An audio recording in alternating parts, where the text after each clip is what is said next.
everyone's talking about why Key and Peele's characters don't speak in Toy Story 5, so I tried to look up why, and then I found out they might not be cool. And then when I found out why they're not cool anymore, I found out the movie Get Out might be about Key. What is the worst part about working with me?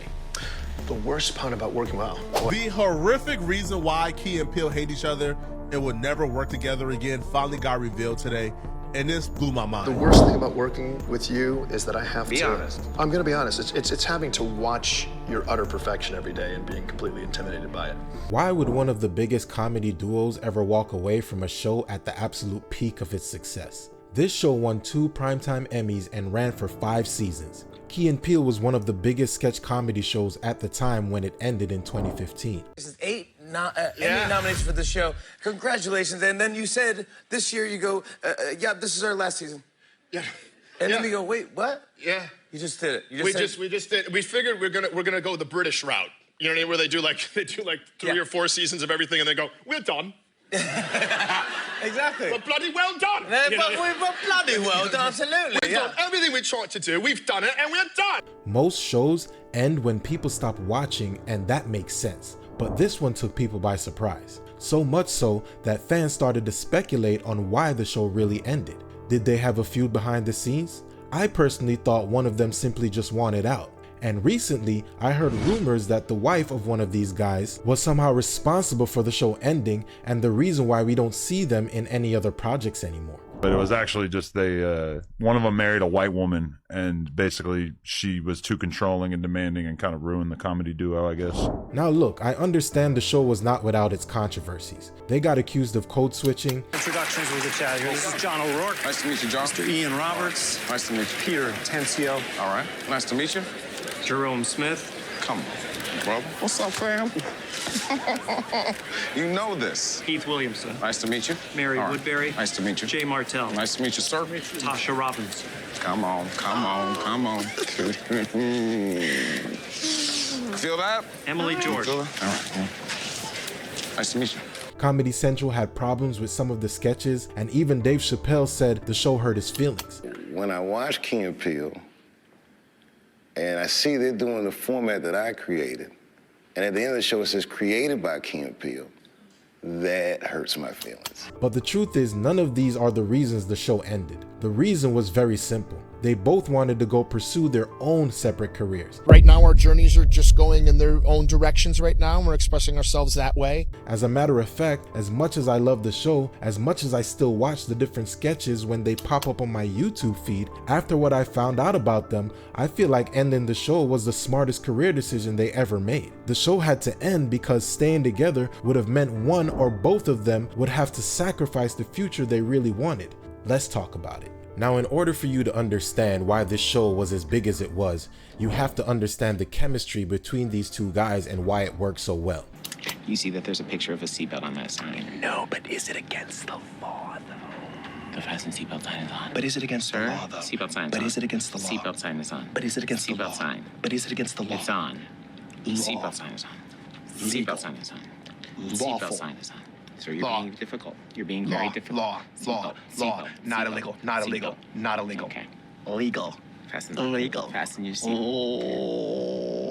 Legal. Back in 2004, they were just two comedians trying to make it in one of the toughest comedy scenes in the country. Both Keegan-Michael Key and Jordan Peele were working in Chicago's improv scene, but they weren't even performing at the same theater. Keegan was a performer at the Second City.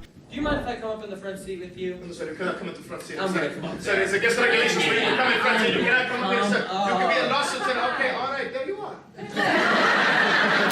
And Jordan was performing with Boom Chicago and Improv Olympic. Eventually, the two were paired together during a special improv night. Now, normally when two comedians first share a stage, there's a tendency to compete for the biggest laugh. But that never happened here. They started building off each other's ideas instead of trying to outshine one another. And that chemistry was so obvious that executives from MADtv, who just happened to be watching, changed their hiring plans. Originally, they were looking to fill one spot, but hired both of them instead. And just like that, a partnership that would last more than a decade had officially begun.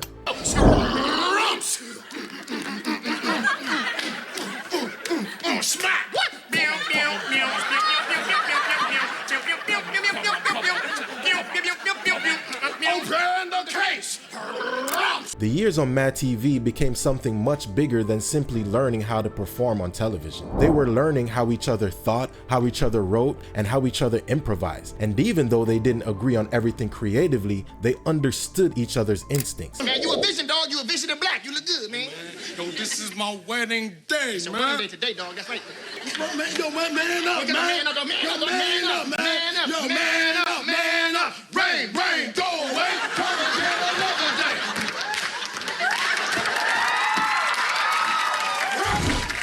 Unfortunately though, their run on MADtv was short-lived because the show got cancelled on November 12, 2008, with its final episode airing on May 16, 2009. After that, they would spend the next few years working on their live stage chemistry and pitching their sketch ideas to different networks. You guys met on MADtv. You were sort of cast for the same spot. Is that fair to say? I think that, that's kind of the perception is, you got two black guys coming into a sketch show. That already has a black guy on it. That already had a black guy. That's right. Harry Spears. That's right. Harry Spears was on the show, and so you thought there was just going to be one opening. I thought I was going to get at the end of that season. So, but we started writing together during that period.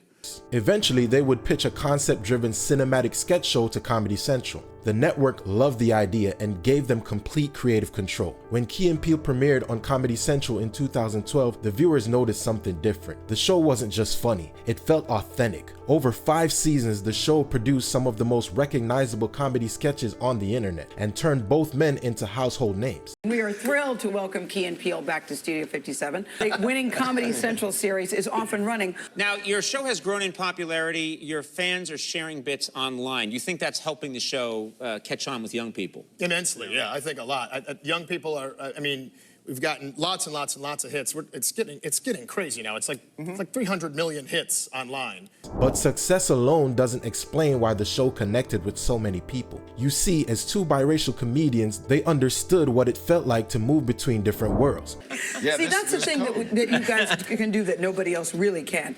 You just take racial issues and you just dive right in on a subject that make people so uncomfortable, Jordan. Yes, well, we're mixed, so that lets us get away with a couple of things. Whether it was Luther saying everything President Obama couldn't. Good evening, my fellow Americans. Now, before we begin, I'd like to once again introduce you to my anger translator, Luther. Hi. Now, this November, I want each and every one of you to ask yourselves, what has changed in the last 4 years? What has my administration accomplished? Did we accomplish killing America's biggest enemy? Check. Did that. Boom! The famous phone call sketch, or the biracial support group. The humor worked because audiences recognized pieces of themselves in it. Even when the situations became completely ridiculous, the emotions behind them always felt real. That's why sketches like Substitute Teacher became classics. The original idea was already funny, but once Keegan developed Mr. Garvey into someone who viewed simple name corrections as a direct threat to his authority, the sketch became unforgettable. The character of Luther became so iconic that Keegan would eventually be invited to play that character for the real President Obama. Luther, my anger translator, to join me here tonight.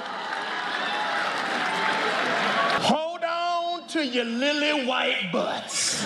And still, neither comedian was trying to outdo each other. They were just trying to make every sketch better than the last. And together they transformed into more than 300 different characters across the show's run. They also ran into creative disagreements with Comedy Central. Both Key and Peele loved science fiction and wanted to make Star Wars inspired sketches during the early seasons, but the network pushed back. They said those sketches were expensive and too niche. Oh, hi, yeah, that's me. Dude, Lando! Yo, you straight up running Cloud City right now, dog! That's you, man. You out there just swoosh. But ironically, being forced away from those ideas pushed them toward the grounded sketches that eventually became the show's biggest hits. In my opinion, the restrictions ended up making the show even better. And by the time the 5th season came around, Key and Peele wasn't slowing down. At least that's what we thought. The show ended. It didn't get canceled. It just ended, and everybody at the time could not understand why. The truth is, Jordan Peele was quietly preparing to reinvent horror while secretly writing Get Out. What is the story, Jordan, you were trying to tell? Because when I heard Jordan Peele horror movie, I went, what? I was trying to bring a piece of the conversation I'd never seen put on film before. I felt like there was this void in the way we talk about race, especially at the time when I wrote it, which was actually a very similar time to when we wrote the Obama Luther translator sketch.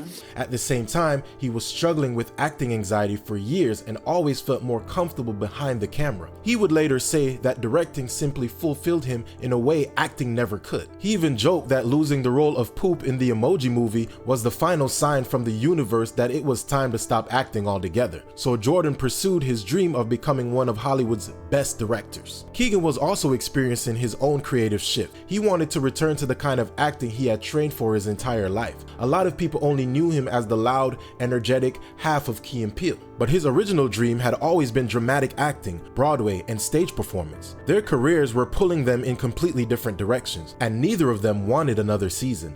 They made the decision to end the show together, and I think that was one of the smartest decisions they ever made, because instead of becoming another sketch show that slowly lost its magic, they decided to end it on a high note. Now, after the show ended, we didn't see them in many projects anymore. They did do a movie named Keanu, but the fans expected to see them in way more projects, and because of that, a lot of rumors started to circulate on the internet. Some people insisted there had to be a secret feud going on. Some even said that Jordan's success as a director created jealousy between the two. And then a completely different rumor recently exploded online, one that pointed the finger directly at Keegan's wife. It all started after comedian and writer Akilah Hughes shared a story about a television project that she claimed had fallen apart behind the scenes. And to hide the identities of the people involved, she referred to them as Locke and Banana. According to Hughes, she had partnered with Locke on a television project. As the deal moved forward, she claimed Locke's wife became heavily involved in the creative process. Perhaps, you know, I think their code names could be Locke and Banana.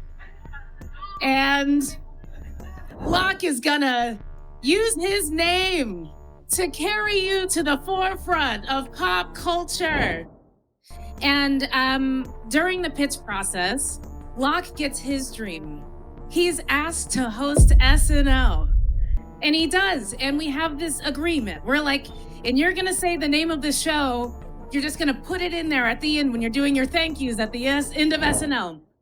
And we should have known then that, like, he didn't say it. And it was like the only thing he had to say. But there were some things he said that were like weird, and thanking his wife, who is now somehow the executive producer on my show.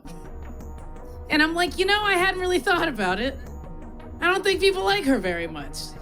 She also claimed that Chelsea Peretti, Jordan Peele's wife, called her privately to warn her about working with her. And so I'm waiting for a burrito to come to my door, and I get a phone call from, like, unknown. So I answer the call, and it is from Banana's wife. And Banana's wife says, hey, I just had dinner with Locke and his wife. They say they're doing a show with you. And I said, yeah. And she says something that, like, chills go down my back. She says, I'm just calling you because I wish someone would have warned me. Oh. She does about an hour of a monologue at me about how, you know, she thinks that his wife is like Phil Hartman's wife.